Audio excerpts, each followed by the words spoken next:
Devries became an All-American diver at Rush Henrietta High School in the early 90s and earned a Division I scholarship to the University of Kentucky. But his promising diving career was cut short when pain in his right arm revealed a serious medical condition. They found a large 6-inch tumor in my spinal cord. It was within the vertebrae, pressing up against my spinal cord.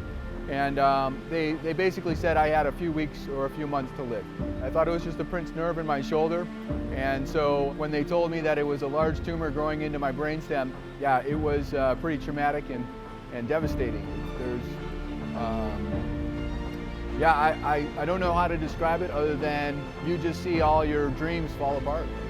Devries underwent surgery to remove the tumor in 1995, but complications arose during the procedure. Directly after the surgery, with the trauma around the brainstem and the spinal cord, I was paralyzed from the neck down with no ability to move any part of my body. What was originally going to be a 10-day recovery to me back on my feet turned into about 3 years before I was actually walking again without a cane. Devries is paralyzed on his entire right side, but he's remained active in the diving community as a coach, which includes 16 seasons here at RIT. That's one of the best things about my job is that I'm able to be around young people. I'm able to teach them some of the techniques that I learned, not only in diving, but in life. Working with the divers here to create All-Americans, working with my club team to build that up to a national championship team. All those things have been great motivators for me to get out of bed each morning and drag my leg around with my cool swagger so that I can come in and coach.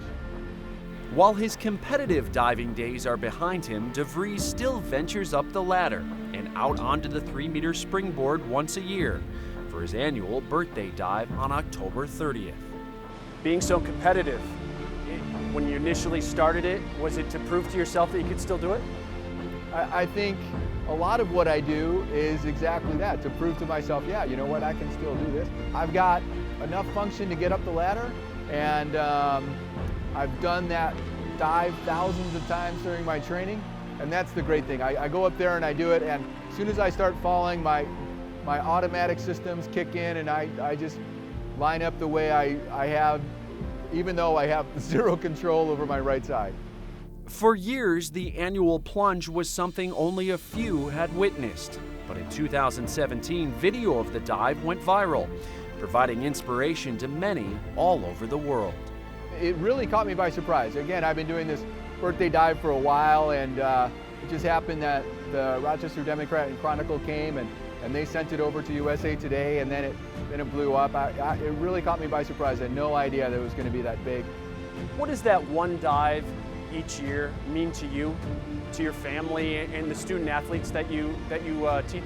To me, it means that I'm still around for another year. I'm still kicking, so that's good. To my family and the divers, I think it's a fun experience. I think they can see me do something that I'm totally not built for anymore. And you know, I ask them to do a lot of challenging things, and so for me to go up there and do something that's difficult, I think shows them that I'm willing to put in the same effort and work that they are. And if anybody takes anything away from what I do, it's that, you know what, just don't quit.